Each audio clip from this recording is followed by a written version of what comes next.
नमस्कार दोस्तों, आपका स्वागत है अपने YouTube channel P for portfolio में। आज हम बात करने वाले हैं मार्केट्स के बारे में। पिछले एक हफ्ते ने मार्केट ने बहुत ही अनसर्टेन मूवमेंट दे दी है, बहुत ही ज्यादा ऊपर निकल चुका है। तो इसकी वजह से आप लोगों के मन में बहुत सारे सवाल आ गए होंगे, तो इन्हीं सवालों का जवाब देने की मैं इस वीडियो में कोशिश करूंगा। मार्केट्स काफी ऊपर निकल चुके हैं और इसके पीछे क्या कारण है उसके बारे में चर्चा करेंगे, और मार्केट वापस क्यों नीचे गिर सकती है इसके बारे में भी हम बात करेंगे।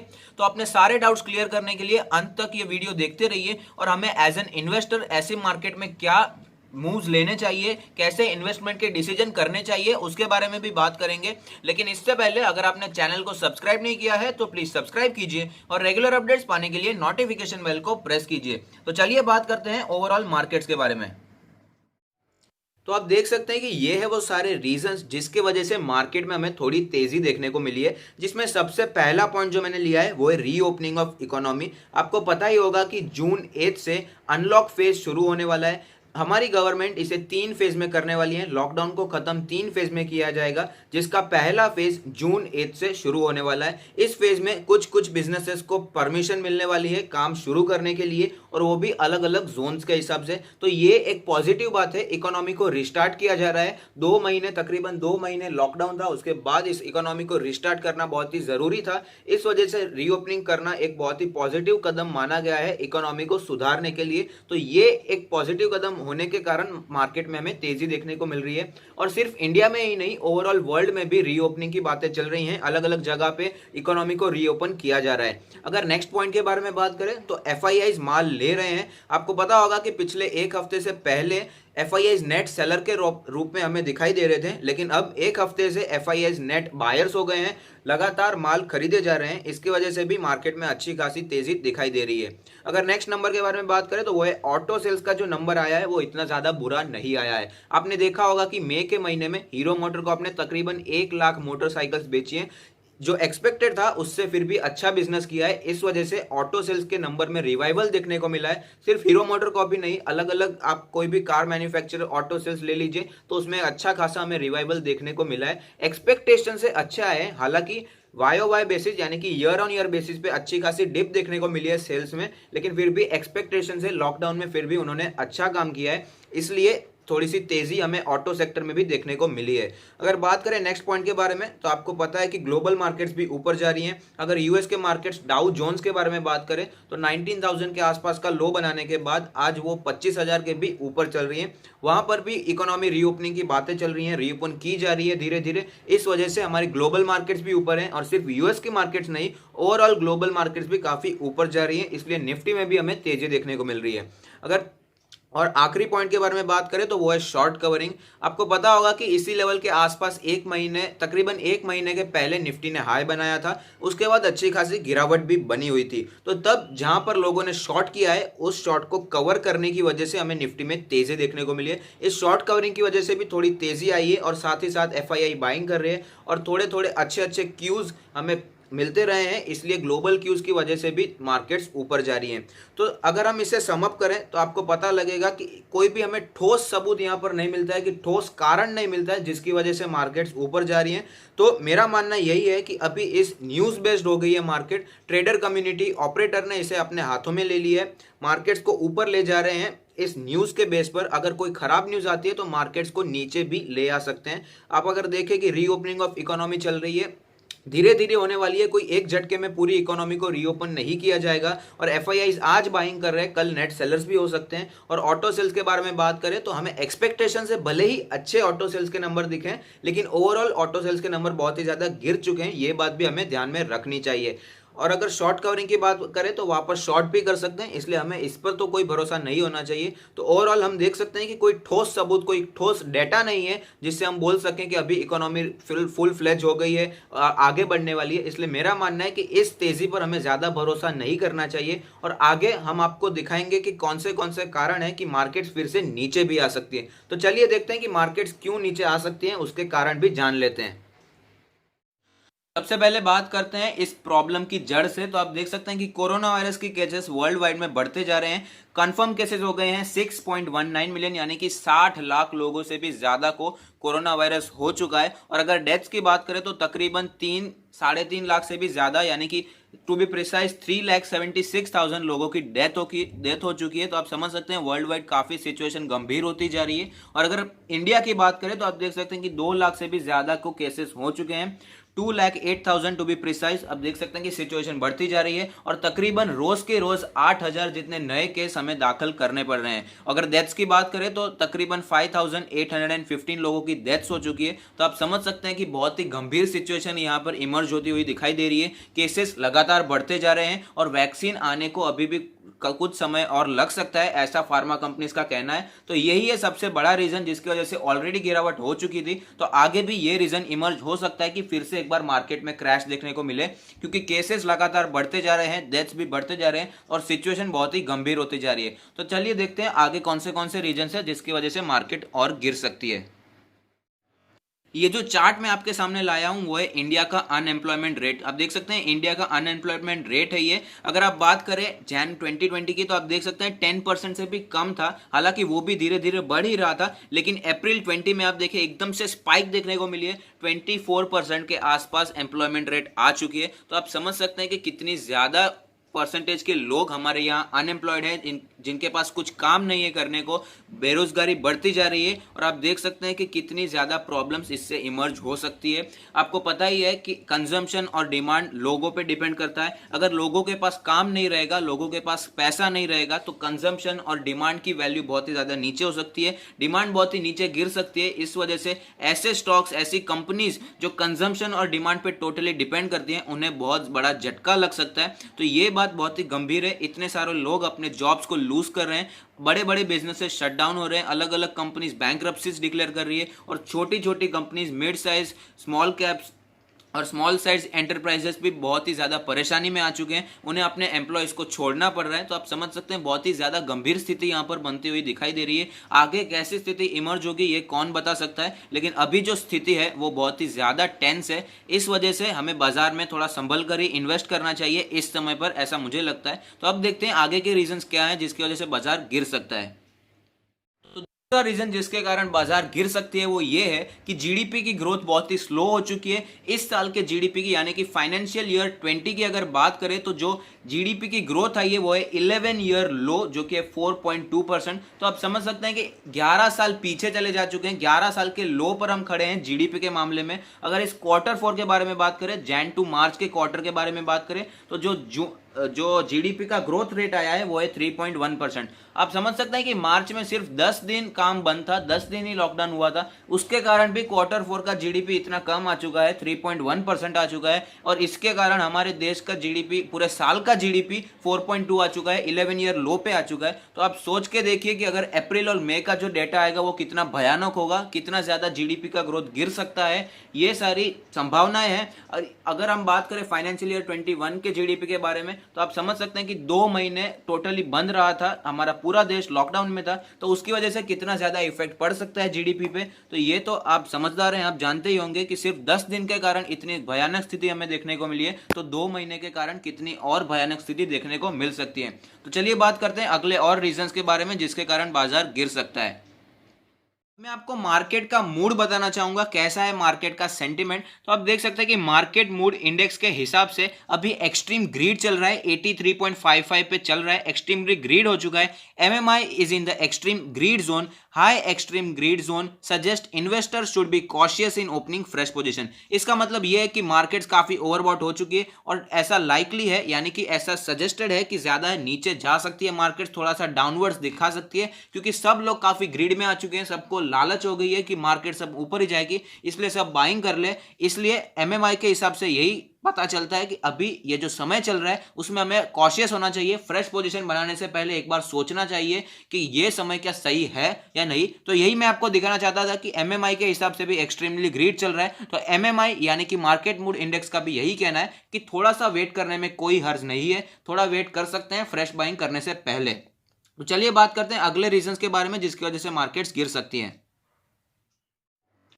तो अब मैं आपको एक सर्वे दिखाना चाहूंगा। सीएनबीसी ने एक global CFO council survey conduct किया था, जिसमें उन्होंने अलग अलग कंपनीज के सीएफओ यानी कि चीफ फाइनेंशियल ऑफिसर से पूछा था कि उन्हें डाउ कौन से लेवल्स पर आगे आने वाले समय में दिख रहा है। मैं जानता हूं कि डाउ जोन्स हमारे इंडिया का इंडेक्स नहीं है, लेकिन आपको पता ही होगा कि सारी ग्लोबल इकोनॉमी अब एक दूसरे से जुड़ी हुई है। अगर डाउ जोन्स फिर से गिरता है तो निफ्टी को भी गिरना ही होगा, क्योंकि ओवरऑल मार्केट जहां पर जाती है वही हमारी निफ्टी भी जाती है। तो अगर बात करें अलग अलग सीएफओस के बारे में, तो नॉर्थ अमेरिका के सीएफओस का कहना है, 33% का कहना है कि डाउ जोन्स अबाउट 29,000 यानी कि उसके जो प्रीवियस हाई थे, ऑल टाइम हाई, उसके ऊपर चली जाएगी। अगर बात करें 19,000 जो उसका हाल ही का लो था, उसके नीचे जा सकती है या नहीं, तो उसके बारे में 47% का लोगों का कहना है कि हाँ नीचे जा सकती है, और 20% श्योर नहीं है कि कहां जाएगी। अगर बात करें EMEA यानी कि यूरोप, मिडल ईस्ट और अफ्रीका रीजन के चीफ फाइनेंशियल ऑफिसर्स की, तो सिर्फ 10% लोगों को लगता है कि 29,000 के ऊपर जा सकती है, और 70% लोगों को लगता है कि वापस 19,000 के नीचे चली जाएगी। अगर बात करें जो कंफ्यूज हैं उन वो 20% लोग अभी भी श्योर नहीं है कि बाजार कहां जाएगी। अगर एशिया पैसिफिक की बात करें तो 19% लोगों को ऐसा लग रहा है कि 29,000 के ऊपर चली जाएगी डाउ जोन्स, और अगर बात करें वापस 19,000 पर आने वालों की, तो 44% के लोग बोल रहे हैं कि 19,000 पे वापस आ सकती है, और 37% के लोग श्योर नहीं है कि मार्केट कहां जाएगी। अगर इसे टोटल डेटा देखें तो 22% लोग बोल रहे हैं कि मार्केट सब अपने ऑल टाइम हाई की तरफ बढ़ेगी और नया रिकॉर्ड बनाने वाली है। लेकिन अगर बोले ऐसे लोगों की चीफ फाइनेंशियल ऑफिसर्स के बारे में कि जो ऐसा समझते हैं कि वापस मार्केट रिवर्स होगी और वापस अपने लोस के पास चली जाएगी, तो 51% के लोग कह रहे हैं, 51% के सीएफओस कह रहे हैं कि वापस मार्केट्स अपने लोस के पास चली जाने वाली है, और 20% के लोग 27% के लोग अभी भी श्योर नहीं है। तो ये एक सर्वे था, कोई ठोस सबूत तो नहीं है, कोई ठोस डेटा नहीं है, लेकिन इससे हमें पता चलता है कि ग्लोबली बड़े बड़े जो लोग हैं, चीफ फाइनेंशियल ऑफिसर्स हैं, जिन्हें हमसे ज्यादा समझ है इस बारे में, वो क्या सोचते हैं मार्केट के बारे में। तो आप देख सकते हैं मेजॉरिटी ऑफ द पीपल वही सोच रहे हैं कि मार्केट्स वापस नीचे आएगी। तो ये एक डेटा था जो मैं आपको दिखाना चाहूंगा। अब एक और इंटरेस्टिंग फैक्ट मैं आपको दिखाना चाहूंगा कि यह भी एक रीजन हो सकता है कि क्यों मार्केट्स नीचे आए। स्टॉक मार्केट की बात हो और वॉरेन बफेट जी को हम भूल जाएं, ऐसा नहीं हो सकता, क्योंकि वॉरेन बफेट जी स्टॉक मार्केट के गुरु माने जाते हैं। वैल्यू इन्वेस्टिंग में इनका हाथ एकदम फिक्स है। वैल्यू इन्वेस्टिंग कैसे करते हैं ये बहुत अच्छी तरह से जानते हैं। तो चलिए देखते हैं इस क्रैश में उन्होंने कैसा मूवमेंट दिखाया है, कौन से स्टॉक्स में इन्वेस्टमेंट किया है, क्या इन्वेस्टमेंट किया भी है या नहीं। तो आप देख सकते हैं कि यहाँ पर लिखा है Buffett was holding cash not stocks, मतलब उन्होंने कैश जमा किया है, स्टॉक्स नहीं। तो आप समझ सकते हैं कि उन्होंने सेलिंग की है। आप देख सकते हैं कि उनका एक स्टॉक था गोल्डमैन सैक्स, उन्होंने 10 मिलियन से भी ज्यादा शेयर्स की सेलिंग की है। तो आप समझ सकते हैं कि गोल्डमैन सैक्स उन्होंने बेच दिया है, जबकि वो अपने ऑल टाइम लोस के आसपास चल रहा था। उनका कहना है कि हमें ग्रीडी होना चाहिए जब दूसरे लोग फियरफुल हो रहे हैं। Be greedy when others are fearful, मतलब कि जब दूसरे लोग डर रहे हैं कि और ज्यादा गिर सकता है, तो हमें लालची होना चाहिए कि ये आगे बढ़ भी सकता है। लेकिन इन्होंने इस टाइम इस रूल को फॉलो नहीं किया है। उन्होंने गोल्डमैन सैक्स के 10 मिलियन से भी ज्यादा के शेयर्स बेच दिए हैं। अगर बात करें दूसरे कुछ स्टॉक्स के बारे में, तो आपको पता ही होगा, कुछ दिनों पहले न्यूज भी आई थी कि delta airlines, United airlines holding जैसे उन्होंने अपने सारे एयरलाइंस के स्टॉक्स को पूरी तरह से एग्जिट कर दिया है। तो आप समझ सकते हैं कि बर्कशायर हैथवे ने अपने स्टॉक्स को बेचा है। उनके पास 137 बिलियन डॉलर्स की लिक्विडिटी होने के बावजूद उन्होंने कुछ खरीदा नहीं है। आप देख सकते हैं कि रिकॉर्ड था 137 बिलियन कैश, 137 बिलियन डॉलर्स का कैश उनके पास रहा है, फिर भी उन्होंने स्टॉक्स को बेचा है, कोई माल खरीदा नहीं है। यानी कि इससे हमें पता चलता है कि वॉरेन बफेट जी जितने बड़े रिस्पेक्टेबल आदमी स्टॉक मार्केट के, उन्होंने इस स्टॉक्स में खरीदारी नहीं की है, इन क्रैश में कोई भी खरीदारी नहीं की है। ये कोई डेटा नहीं है जिसके बारे में मैं आपको बता रहा हूं कि इससे फोरकास्ट कर सकें कि आगे आने वाली जीडीपी गिर सकती है या नहीं, लेकिन ये एक फैक्ट है कि इतने रिस्पेक्टेड आदमी ने, इतने वैल्यू स्ट्रीम को जानने वाले आदमी ने भी यहां पर बाइंग नहीं की है। तो ये एक रीजन है जिसकी वजह से थोड़ा हमें सोचना चाहिए कि इतने बड़े आदमी भी बाइंग नहीं कर रहे हैं, तो उसका कोई रीजन हो सकता है। तो उनका यही कहना है कि अभी भी बाजार गिर सकती है, बेयरिश मोड पे चल रही है। जो इफेक्ट हमें ग्रेट डिप्रेशन में देखने को मिला था, उतना ही ज्यादा डीप डिप्रेशन हमें भी अभी भी देखने को मिल सकता है। जितने पुराने क्रैश हुए ये वैसा क्रैश नहीं है, इसका deep effect long lasting years में हमें देखने को मिलेगा, ऐसा उनका कहना है। ये एक पॉइंट था जो मैं आपको बताना चाहता था।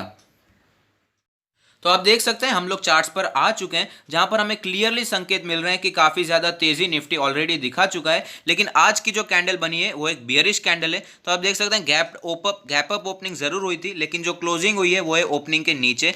बायर्स ने प्राइस को ऊपर ले जाने की कोशिश जरूर की है, लेकिन प्राइस को वापस नीचे आ गए हैं। सेलर्स हावी हो गए थे बायर्स पे, और क्लोजिंग प्राइस जो हुई है वो है ओपनिंग प्राइस के नीचे। तो ये एक बियरिश कैंडल है, जिससे हमें संकेत मिलता है कि निफ्टी पलट सकती है, निफ्टी फिर से नीचे आ सकती है। अगर बात करें एमएसीडी के बारे में, तो एमएसीडी में हमें क्लियरली बुलिश क्रॉसओवर दे दिया है, यानी कि बाय का सिग्नल दे दिया है। काफी ज्यादा तेजी ऑलरेडी निफ्टी दिखा चुका है। आरएसआई के नंबर के बारे में बात करें तो आप देख सकते हैं आरएसआई का नंबर है 67.34, यानी कि काफी ज्यादा स्ट्रेंथ हमें आरएसआई के नंबर में भी दिखाई दे रही है। काफी ज्यादा स्ट्रेंथ ऑलरेडी फैक्टर्ड इन भी हो चुकी है आरएसआई के नंबर में। तो आप देख सकते हैं कि बॉलिंजर बैंड के अपर बैंड के ऊपर ही चल रहा है। 3 दिन से निफ्टी 50 क्लोज हो रहा है अपर बैंड के ऊपर, यानी कि एक टेक्निकल करेक्शन तो देखना आता ही है, लेकिन ऊपर से हमें फंडामेंटल रीजंस भी काफी वीक दिखाई दे रहे हैं। ऐसे फंडामेंटल रीजंस हमने डिस्कस किए कि क्यों निफ्टी इससे नीचे ज्यादा जा सकता है। लेकिन बॉलिंजर बैंड को देखते तो यही लगता है कि टेक्निकल करेक्शन तो बनता ही बनता है, क्योंकि ज्यादा ही ऊपर चला जा चुका है निफ्टी अपने अपर बॉलिंजर बैंड से। और अगर आज की कैंडल देखें तो वो भी बियरिश है। अब बात करेंगे इसके पिवट लेवल्स के बारे में कि कैसे पिवट लेवल्स हमें दिखाई दे रहे हैं। तो आप देख सकते हैं कि आज की जो क्लोजिंग हुई है वो है पिवट लेवल के रेजिस्टेंस के नीचे। जो रेड लाइन है वो है पिवट लेवल का रेजिस्टेंस, उसके नीचे ही क्लोजिंग हुई है। तो आप समझ सकते हैं कि अच्छा खासा रेजिस्टेंस आज इसे फेस करना पड़ा है। अगर आगे की बात करें तो आगे जो रेजिस्टेंस फेस हो सकता है वो इसका 200 डेज का ईएमए, यानी कि यहां तक अगर ये जाता है तो उसे इस लेवल को भी रेजिस्टेंस के तौर पर फेस करना पड़ सकता है। अब देखते हैं फिबोनाची रिट्रेसमेंट में हमें कैसी सिचुएशन बनती हुई दिखाई दे रही है। फिबोनाची रिट्रेसमेंट के बारे में बात करने से पहले मैं आपको बताना चाहूंगा कि कैसे ये फिबोनाची रिट्रेसमेंट काम करता है और क्या लेवल्स इसमें हमें पता चलते हैं। तो मैं एक बात आपको बताना चाहता हूं कि जब भी कोई स्टॉक ऊपर जाता है तो कभी भी ऐसे ऊपर नहीं जाता है, बल्कि ऊपर जाता है, थोड़ा करेक्ट होता है, फिर से ऊपर जाता है, फिर करेक्ट होता है। इसी तरह से स्टॉक में मूवमेंट आती है। और अगर निफ्टी 50 या कोई भी स्टॉक नीचे आता है, यानी कि बियरिश जोन में चल रहा होता है, तो कभी भी सीधा धड़ाम करके नीचे नहीं आता है, लेकिन उसमें धीरे धीरे करके नीचे आना होता है। जैसे कि ऐसे नीचे आता है, फिर थोड़ा चढ़ता है, फिर नीचे आता है, फिर ऊपर जाता है, फिर नीचे आता है। ये आपको सबको पता होगा, स्टॉक्स ऐसे ही मूवमेंट दिखाते हैं। तो फिबोनाची रिट्रेसमेंट हमें ये लेवल्स बताए थे कहां तक वो ऊपर जा सकता है जब वो नीचे गिर रहा है, और कहां तक वो नीचे आ सकता है जब मोमेंटम ऊपर का है। तो आप देख सकते हैं कि ओवरऑल माहौल तो बियरिश ही है, क्योंकि 12,000 के लेवल से ऑलरेडी 7,500 तक निफ्टी आ चुकी थी। तो ओवरऑल माहौल बियरिश चल रहा है। तो यहां पर कितनी ज्यादा ऊपर तक ये मूवमेंट दिखा सकता है वो लेवल्स हमें फिबोनाची रिट्रेसमेंट में पता चलते हैं। तो आप देख सकते हैं 50% का जो लेवल है उसके ऊपर तो निकल चुका है निफ्टी, लेकिन पूरी तरह से सक्सेसफुल ये नहीं हुआ है, ऐसा हम नहीं कह सकते। इसके ऊपर पूरी तरह से निकल चुका है, इसको फुल्ली फ्लेज इसने कवर कर लिया है। लेकिन अगर बात करें इसके आगे के लेवल की तो वो है 61.8, जो कि है इसके 200 डेज के ईएमए के आसपास, यानी कि 10,600 का लेवल इसके लिए बहुत बड़ा रेजिस्टेंस है, क्योंकि वो फिबोनाची रिट्रेसमेंट में हमें वही दिखा रहा है कि ये यहां पर रेजिस्टेंस फेस कर सकता है, यहां तक ऊपर जा सकता है और वापस हमें बियरिश मोमेंटम दिखा सकता है। तो हमने ओवरऑल सिचुएशन तो देख ली है, कैसे सिचुएशन बनी हुई है, क्या है पॉजिटिव रीजंस जिसकी वजह से मार्केट ऊपर जा रही है, और क्या है नेगेटिव रीजन जिसके वजह से मार्केट वापस नीचे भी आ सकती है। तो आप मुझे कमेंट बॉक्स में लिखकर बताइए कि आपको निफ्टी 50 के कौन से लेवल्स दिखाई दे रहे हैं अपकमिंग टाइम में, और क्या है उनके रीजंस। अगर आपको लग रहा है कि मार्केट ऊपर जा रही है तो उसके क्या रीजंस आपको दिखाई देते हैं, अगर नीचे जा रही है तो क्या रीजंस है जिसकी वजह से मार्केट नीचे जा सकती है। आपकी क्या राय है मुझे जानना अच्छा लगेगा। और अगर आप बात करें पोजीशन के बारे में, तो मेरा मानना है लॉन्ग टर्म इन्वेस्टमेंट के लिए अभी थोड़ा वेट करना चाहिए, क्योंकि काफी ज्यादा तेजी ऑलरेडी आ चुकी है। और जो लेवल पे मैंने आपको कुछ स्टॉक्स बाय करने को कहे थे, जैसे कि Bajaj Finserv, HDFC limited, Tata steel, UltraTech और भी कुछ स्टॉक्स मैंने कहे थे, अगर आप में से उनको थोड़ा सा पार्शियली प्रॉफिट बुक करना है, आपने शॉर्ट टर्म के लिए लिया है, तो उसमें से एग्जिट कर सकते हैं, क्योंकि अच्छी खासी तेजी ऑलरेडी आ चुकी है। आपको वो स्टॉक्स में कम से कम 20% की तेजी मिल चुकी है। तो मेरा मानना है शॉर्ट टर्म के लिए इतनी तेजी काफी होती है। तो थोड़ा सा प्रॉफिट अगर आप बुक करना चाहते हैं तो पार्शियली प्रॉफिट बुक कर सकते हैं, और अगर आप लॉन्ग टर्म के लिए रखना चाहते हैं तो भी अच्छी बात है। तो मैंने आपको बता दिया कि लॉन्ग टर्म की इन्वेस्टिंग के लिए थोड़ा वेट करना चाहिए, और मेरा मानना है कि अभी इन्वेस्टिंग करने के लिए ये समय सही नहीं है, क्योंकि काफी ज्यादा तेजी दिखा चुका है। ग्रीड के माहौल में चल रहे हैं, सब लोग लालच में आ गए हैं कि मार्केट अब ऊपर ही जाने वाली है। जब डर का माहौल रहता है कि अभी मार्केट बहुत ज्यादा गिर चुकी है और भी गिरेगी, तभी हमें लेना होता है, और अभी तो काफी ज्यादा तेजी आ चुकी है, इसलिए मेरा मानना है कि अभी इसमें बाइंग करने का कोई भी अपॉर्चुनिटीज नहीं ढूंढना चाहिए, लेकिन प्रॉफिट बुकिंग करने में हमें ध्यान रखना चाहिए। तो अगर आपको ये वीडियो पसंद आया है तो प्लीज़ लाइक कीजिए, सब्सक्राइब कीजिए मेरे चैनल को और कमेंट कीजिए और मुझे बताइए कि आपको वीडियो कैसा लगा है, और कमेंट कीजिए कि कौन से लेवल्स आप देखना चाहते हैं निफ्टी 50 के। तो इस वीडियो को वाइंड अप करते हैं, तो अब बात करेंगे इसके अगले वीडियो में।